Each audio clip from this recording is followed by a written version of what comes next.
Hello and welcome to the iNews Special Bulletin. I am Tejaswin Alam. Let's look at the headlines first. Bollywood's most successful export, Irfan Khan, passes away. Condolences pouring from all corners of the world.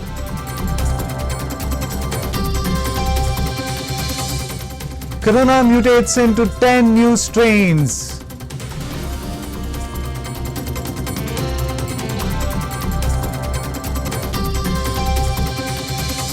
The COVID spread has been decoded. Analysts predict an end in sight.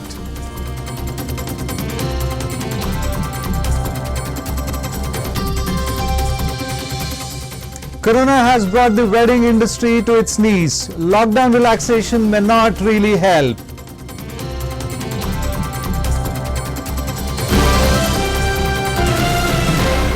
Here are the news in detail. The AP state government is winning hearts again. Keeping the welfare of the people in mind, the Andhra Pradesh government, which has already supplied rations twice so far, has begun the supply of essential commodities for the third time.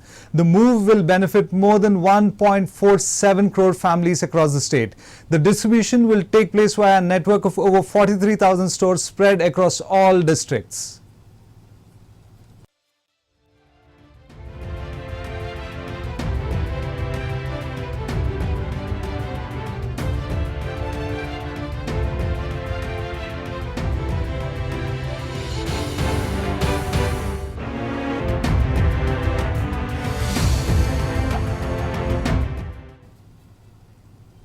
In news of ascendancy, Mr. Bandi Sanjay of the BJP party assumed position as the BJP state president for Telangana. Hindu rituals were performed by him around 9 am. He was joined by senior BJP leader Mr. Lakshman. Mr. Sanjay was appointed as the president by the authorities on the 10th of March. Delays due to the extension of lockdown in view of the corona pandemic has kept the process pending so far. He has now taken over the responsibilities in the view of a need to address several decisions that have been lying in wait for a leadership call.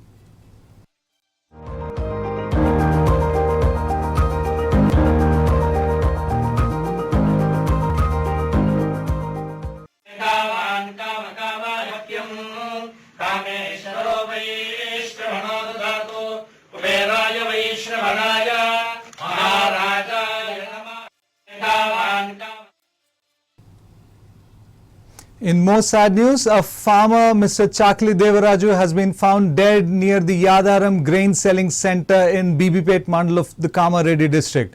Mr. Devaraju collapsed amidst the frantic efforts of trying to protect the grain harvest from being washed away by the sudden onset of rains the state has experienced.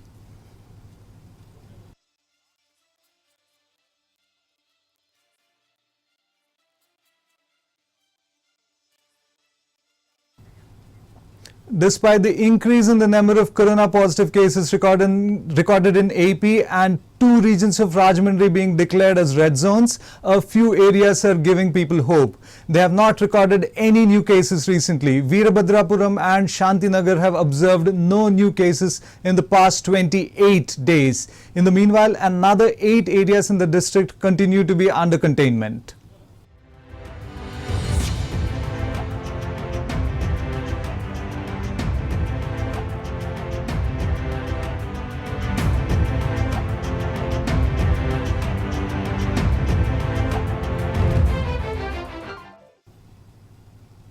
The centre takes more responsibility. The Indian government has released a relief fund of rupees 179 crore towards corona aid for Andhra Pradesh.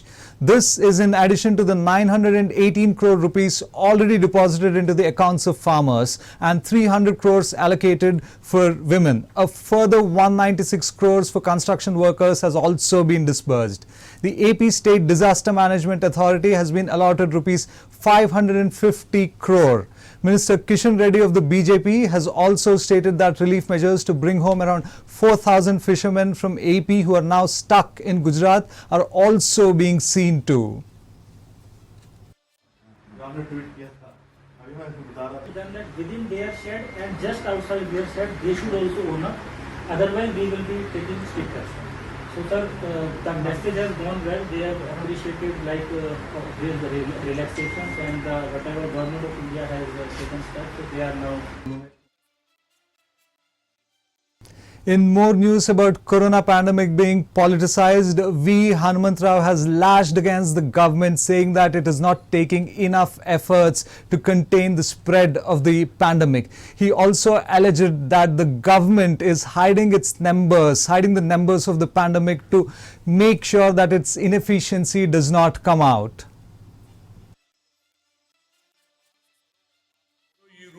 Corona వ్యాధి అప్పటి నుంచి యావత్ ప్రపంచంలోనే ప్రజలు ఇబ్బంది పడుతున్నారు. అందులో భాగం తెలంగాణలో కూడా. మేము ఎప్పుడు లాక్డౌన్ చేసినా, భారత్ బంద్ అన్నా అన్నిటికీ మేము సహకారం చేస్తున్నాం. ఈ రూట్ పోవద్దంటే ఈ రూట్ పోతలేము. ప్రతిపక్షాలను ముఖ్యమంత్రి లెక్క చేస్తలేడు. ఇది చాలా బాధాకరం. అసలు నేను గత 45 ఏళ్ల నుంచి రాజకీయాలలో ఉన్నాను, కానీ ఎప్పుడు కూడా కృష్ణా జిల్లాలో ఉప్పెన వచ్చినప్పుడు కానీ, లాతూర్లో ఎర్త్కేక్ వచ్చినప్పుడు అన్ని రాజకీయ పార్టీలు కలిసి దాన్ని ఎదుర్కొన్నాం. అదేవిధంగా కరోనాను కూడా మేము ఎదుర్కోవడానికి మా సలహా తీసుకోమంటే ఇంతవరకు ముఖ్యమంత్రి పిలువడు. అదే కాకుండా ఒక పక్క ప్రజలు ఇబ్బంది పడతా ఉంటే ఇవాళ కాళేశ్వరంకు 21,000 కోట్ల రూపాయలు టెండర్లు విలువడమైంది. దానికి బాండ్స్ తీసుకోవడం ఏమిటి? అదేవిధంగా కోట్ల రూపాయలు ఈనాడు ప్రజలు ఇస్తున్నటువంటి చీఫ్ మినిస్టర్ రిలీఫ్ ఫండ్ ఏమని మేము ఒకటే రిక్వెస్ట్ చేసిన. In more news of politicizing the pandemic, Mopi Devi has lashed out against the Chandrababu Naidu's open letter to the public.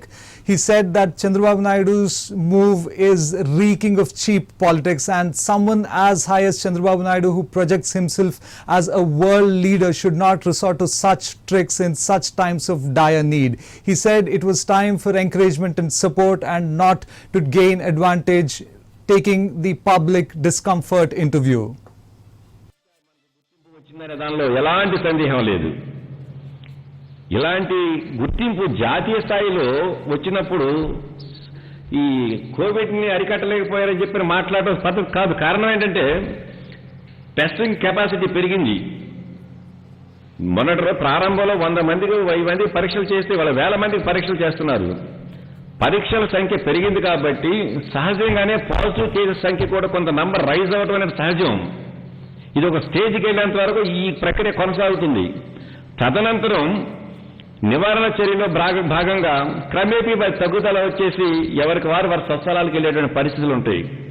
ఇలాంటి ప్రత్యేక పరిస్థితుల్లో ప్రభుత్వం చేపడుతున్నటువంటి ఇన్ని రకాలైనటువంటి చర్యలను చూసి అభినందించవలసింది పోయి ఇలాంటి విపత్కర పరిస్థితులను కూడా రాజకీయ కోణంలో రాజకీయ ప్రక్రియలుగా తీసుకుని మీకు ప్రస్తుతానికి ఖాళీగా ఉన్నారు కాబట్టి మీ కేడర్లోనో మీ నాయకత్వంలోనో ఏదో ఒక మనోధైర్యాన్నో. The study by National Institute of Biomedical Genomics has revealed that the novel coronavirus, which was first reported in China in December last year, has mutated into 10 different types, and one of them, the A2A, has nearly replaced all the others to become dominant across the world. The A2A mutation is highly efficient in entering human lung cells and in large numbers, and also in transmission, resulting in the pandemic we have in our hands today. The researchers also stated that all the 10 types have evolved from the ancestral type O over a period of just 4 months. The study is crucial as it provides vaccine manufacturers with a specific virus target. Researchers, however, are yet to figure out if the A2A is the dominant strain in India.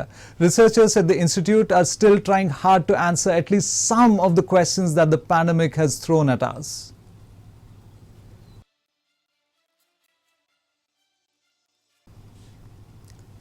Following the tradition, the temple gates of the famous Kedarnath have been reopened today by the main priest, Mr. Shiv Shankar Linga. Rituals began with a Rudrabhishek in the name of the Prime Minister Narendra Modi. The temple, however, is closed for public, observing the ongoing nationwide lockdown. This is the first time that the gates opened without pilgrim presence. Social distancing was maintained throughout the proceedings. Another famous temple, the Badrinath, is scheduled to open its gates on the 15th of May.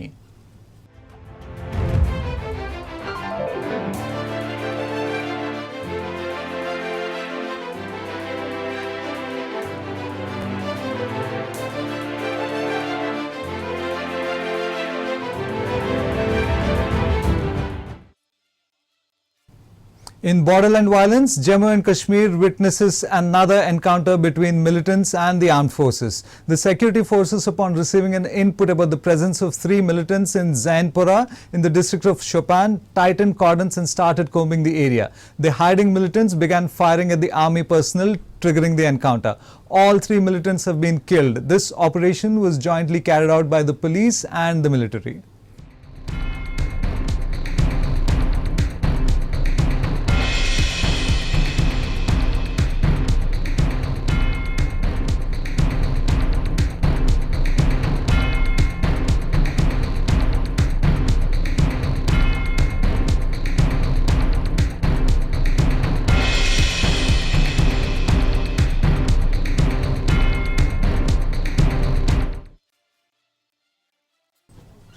Ever since the novel coronavirus outbreak began in India, the question on everyone's mind is, when will this end?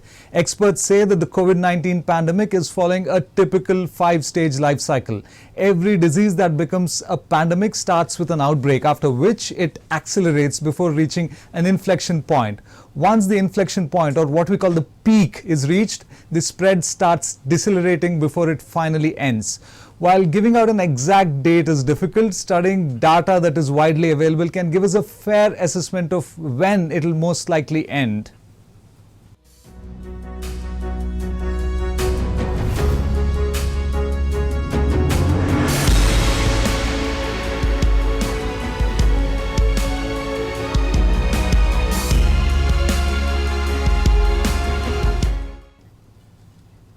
A data-driven model prediction from the DDI lab of the Singapore University of Technology and Design indicates that the COVID-19 will end 97% by the 25th of May and 99% by the 4th of June in India.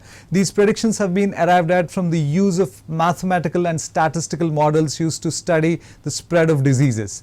The researchers say that the cases will end 100% in India by the 1st of August. The picture for the rest of the world, however, is slightly different. Preliminary analysis suggests that the disease will end 97% by the 30th of May and 99% by the 16th of June. They predict that the 100% end will come on the 27th of November. We are all waiting.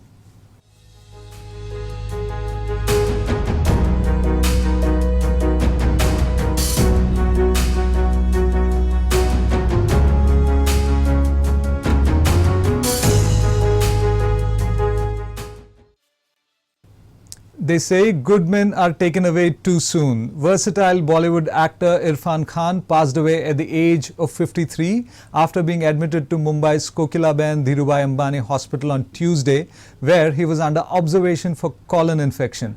The actor, who has undergone treatment abroad for several months in 2019, lost his mother, Saida Begum, on Saturday. Irfan was not able to attend his mother's funeral due to the coronavirus lockdown. He is now survived by his wife and 2 sons. Our deepest condolences rest with his family. May his soul rest in peace.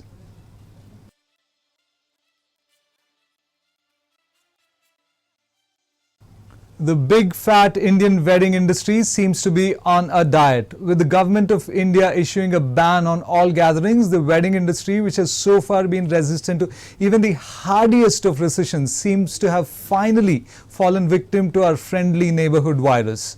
Many do not foresee a rebound till a vaccine becomes available.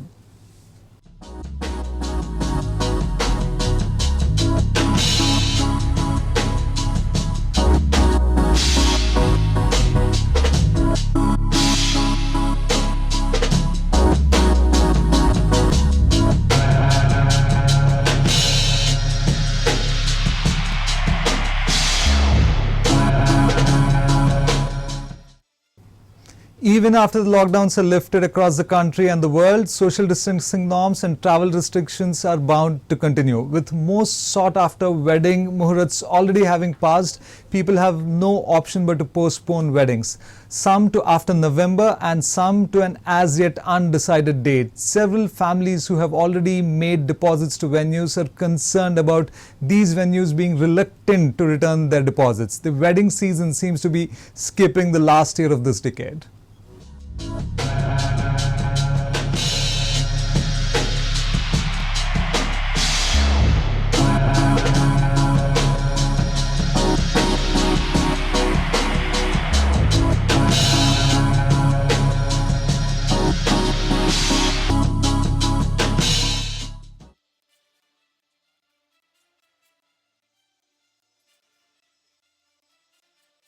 That's all from us for now, but stay tuned for more updates and at the same time, stay home and stay safe.